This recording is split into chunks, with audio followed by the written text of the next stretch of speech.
What is going on, guys? I'm back, and as you can see, we're in the Super Bowl. Excuse me, but it's not our Super Bowl, it is my opponent's Super Bowl. So, I guess we get a win, we'll get to celebrate our a Super Bowl victory early. And we definitely want our own, Super Bowl trophy to get hoisted this year. So, as we drop in interceptions, user pick interceptions being dropped really irks me because you should get almost a bonus when you're using someone. Oh my god, another drop pick. I don't get it.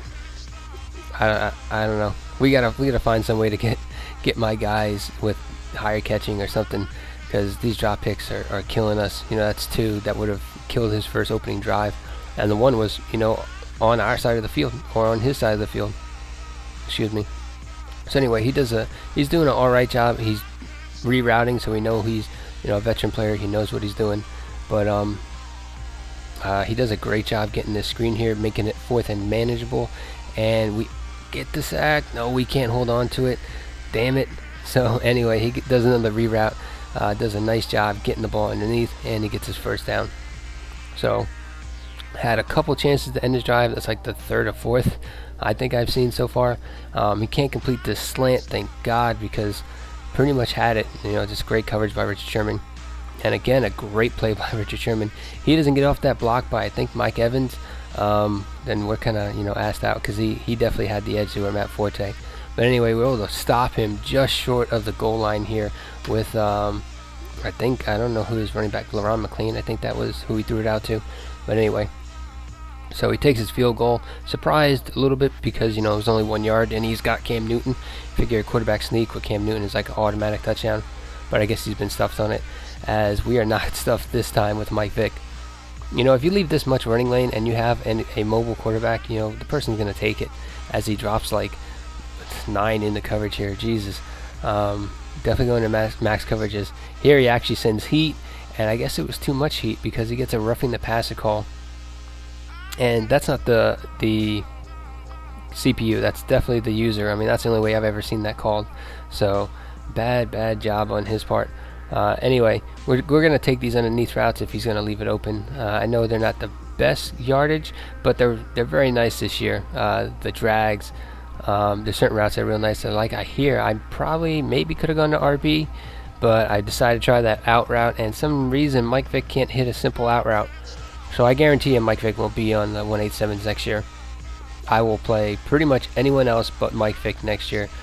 I guess I'll break down, buy an elite, or try and earn one or something, as we get this weird fluky SWAT animation. Great going for the ball, but at least hit the ball or something, so that way we're not giving up big chunks of yardage. As here he goes deep, almost get the interception, which would have been clutch. Not like we're gonna get points from that, but here we do an awesome job and get a sack. I think that's Paul Soleil who came in and got that sack there for us. Again, he's trying it deep and he can't complete it. Not that that was dangerous for him getting a touchdown, but definitely don't want to give up any points here. Not something I'm looking to do before the half ends. But that ends the half, and we get the ball back for the second half. And here, goal is definitely a touchdown. I mean, goal is never not a touchdown, but it's pretty much like touchdown or bust almost, on this drive, because we most likely won't get the ball back. This might be our last chance at putting any points on the board.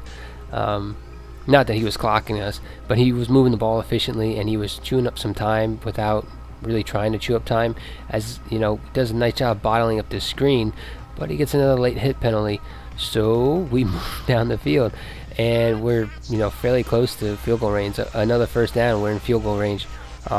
Still don't want a field goal.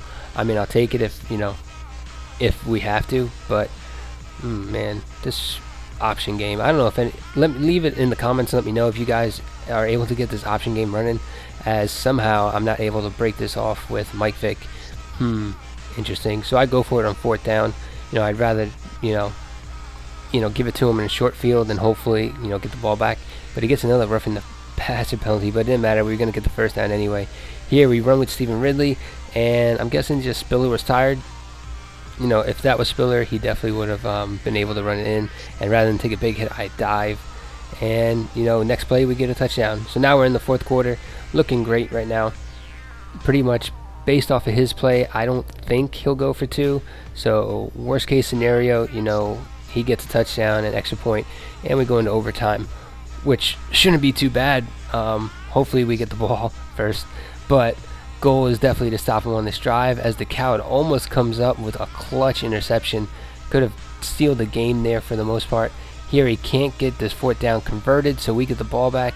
Next play he run commits, and it leaves Mike Evans butt naked on this streak, and we get it in for a score. Now we're up by 2. Game's well in hand, barring him getting a quick score here. You know, that's like the only way he'll have a chance. Instead he checks it down. I mean, at this point you pretty much don't even take check down routes. You just should be pushing the ball down the field, you know, every play, but my opponent opts not to. I mean, the only way he really has a chance here is, you know, getting a quick score and then using his 3 timeouts and hopefully getting the ball back with some amount of time, but it doesn't look like that. I mean, he's probably going to get a score here, and I know he's not going to use his timeout, so I'm not going to use any of mine. Here he gets a nice slant route, and my guys can't lock the tackle up, so he gets a score. I mean, I'm not mad that he scored at all. I definitely was much more like pretty much giving him all the check down routes. I just didn't want to give him anything big. Here we get a nice throw from Mike Vick, and oh my god, almost gave him the ball back with 3 timeouts and like a minute 15 left. Holy crap, that was big. And he decides not to use his timeouts, pretty much because we're in field goal range right now with Tucker, and I think he realizes that that was the one chance that he was going to have at, you know, getting the ball back. So anyway, so that ends the game. We get the win in the Super Bowl, and we get to see the victory. Whole last year we never got a chance to see the actual victory in the Super Bowl. You know, the tissue paper coming down, and it's hilarious that they're cutting, I'm guessing, the shapes of the Super Bowl trophy. I want to know how much that costs. How much does that really cost to have this probably like 2 million different, you know, paper mache or tissue paper Super Bowl trophies cut and come down on the field, and God help the person that's got to clean it up. Like, screw that job. But anyway, we get the Super Bowl win in our divisional round, so we're liking it. And let's see who gets the MVP. Is it gonna be defense? It definitely should be defense, in my opinion. That's who I would say, you know, deserves MVP on right now. They played pretty much locked down the whole game. You know, only gave up 10 points, and the final drive that he had, we pretty much were letting him take everything underneath, so he was able to dink and dunk his way down the field. And offensively, he really didn't do nothing. I would have said maybe Mike Vick, but Mike Vick put the ball on the ground at the end and almost cost us the game. But they give it to Mike Evans. Okay. Mike Evans. I mean, I know he had the touchdown catch, but I really can't think of any other spectacular catches.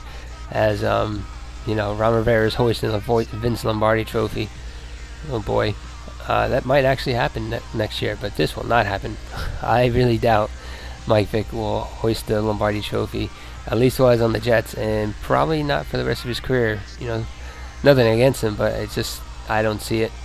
I don't see many teams taking him as a backup because he's not a, you know, prototypical quarterback. The Kyle Whartons and the Brandon Whedons of, you know, the NFL will get a chance as a backup. But anyway, looking at the stats here, I mean, 90% completion percentage. I'm surprised they didn't give it to Vick. It had to be that fumble. I mean, he didn't have any big yards, but he had big plays. I mean, key runs and key times passing the ball. Some overthrows. But anyway, CJ Spiller, yeah, nothing really. I'm surprised, you know, they didn't give it to a defensive player. I just don't know who they would have given it to on defense. I'm looking at Mike Evans' stats. Okay, they're not too bad. But anyway, leave a like on the video if you guys enjoyed it. Comment down below what you guys' thoughts, and subscribe for more head-to-heads and hopefully the Super Bowl here soon. I'm out. Deuces.